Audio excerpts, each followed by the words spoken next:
From In Wheel Time, this is the Car Review of the Week, an in-depth look into the latest rides by the award-winning experts at In Wheel Time. Here's Mike Mars.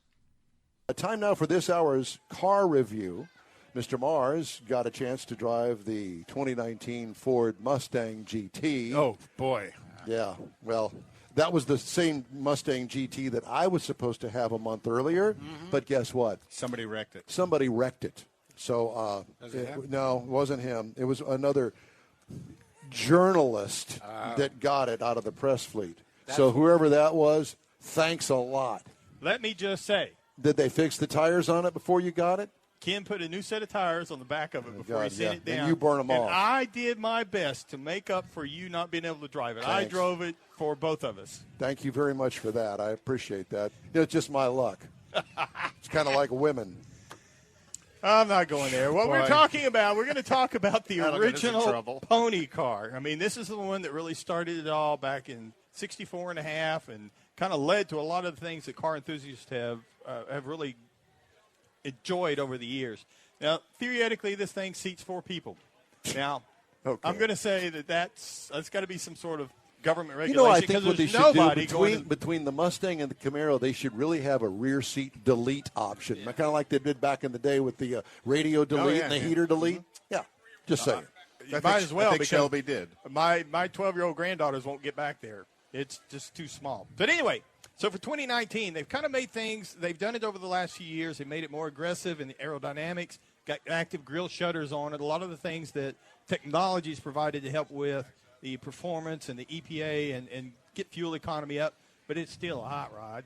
So it's got a blacked-out grille, got LED headlights and fog lights, got the sequential rear turn signals that Mustangs have been doing for years, and it's one of the best things they ever did. The only thing better is the Cougar, mainly because they have a bigger light on it. Brembo brakes, all the kind of performance things you want. Now, what we had was the Performance Package 2. Now, what this did, put 19 by 10-inch wheels up front, 19 by 11s on the rear, with the 305 30R19 performance tires from Michelin. And those are huge. They're monster meats, but the thing that we found interesting is the way they're designed, the outside half is slick. There's no tread there. We used to call them cheater slicks. Well, kind of like that.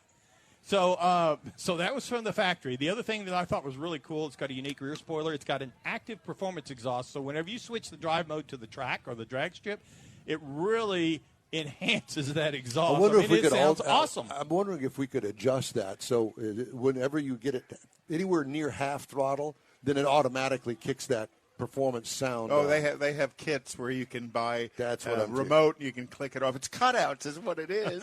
We grew up with it. No cutouts. That would be cool. But it still maintains that long, sleek hood and the fastback look and the short trunk that, you know that this is a Mustang. Now, when you get inside, we had the Recaro cloth sport seats up front. Like them? Loved them. They were nice. They were heated. Used the heater a lot. Now, the rear seats on this, they were split folding. And so, they fold down. Again, you're not going to put an adult back there that I know of. So we also had up front the 8-inch touchscreen for the Sync 3. This has gotten a lot better than the Sync 2 ever was. Or Sync 1. I don't even know if that one counts. But I think the touchscreen still needs a little refinement. I found like sometimes I had to tap things a couple of times to get it to kick in. But whenever it did, it was very responsive. So, and then it had the smaller screen in between the tach and the speedometer, and that's where you had your drive modes and some of the other driver information that was really cool. You had the normal track drag strip, and I found it interesting. They have a track setting and a drag strip setting, and then a mud and sand. So I'm not really sure. I just ran in the drag strip mode most of the time. But you get into the trunk, you can put a few things back there. It's got 13.5 cubic feet back there, unless it's convertible, and you lose some of that because of the top. But ours was the 13.5, so you can actually put stuff in there. Some suitcases, some small things like that. And if you look under the hood, the base engine now is a 2.4-liter inline-4, 310 horsepower. EcoBoost. Yeah, but why buy a Mustang with a 4-cylinder? 300 horses is more than enough, I understand, but you don't get the same feel out of it as you do with the 5.0-liter V8 that we had with 460 horsepower, 420 horsepower, brake pounds per foot. At 42 RPM, so you still got to wind it up a little bit, but when you do, it's really nice. We had the 6-speed manual gearbox instead of the 10-speed automatic that is available. I'm not sure why you would get the automatic, but, you could. EPA says in the city you should be looking for about 15 miles per gallon. Out on Highway 25 combined, you're looking at 18. I drove this for Don, and I got about 16 for my average for the week. Yeah. And the thing I really liked about driving it is a Mustang, and the manual gearbox is part of that experience. And the exhaust, the Mustang to me has always had a unique exhaust sound to it, particularly when you step off in it, and this has that. And as far as the ride and handling goes, the handling was great. I mean, this is very track-like handling, but I will tell you kick it into the track mode, this thing gets stiff. In fact, it gets harsh because it's thinking you're on a track. You're looking for something to compare it to. Did Becky ride with you? Once. Yeah. And she said Once. That's enough? Yes.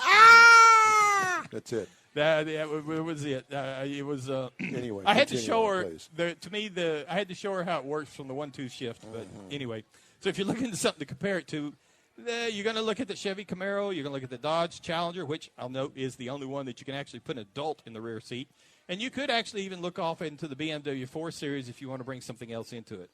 So the base price on our Mustang GT, you can get one as cheap as $35,095, but ours, here we go, with a few options on it, including the Performance Package 2, tires, all that stuff, pushed it up to $45,390 for a 460 horsepower car that you could literally drive it across the country. See and hear other weekly reviews from the award-winning experts at In Wheel Time.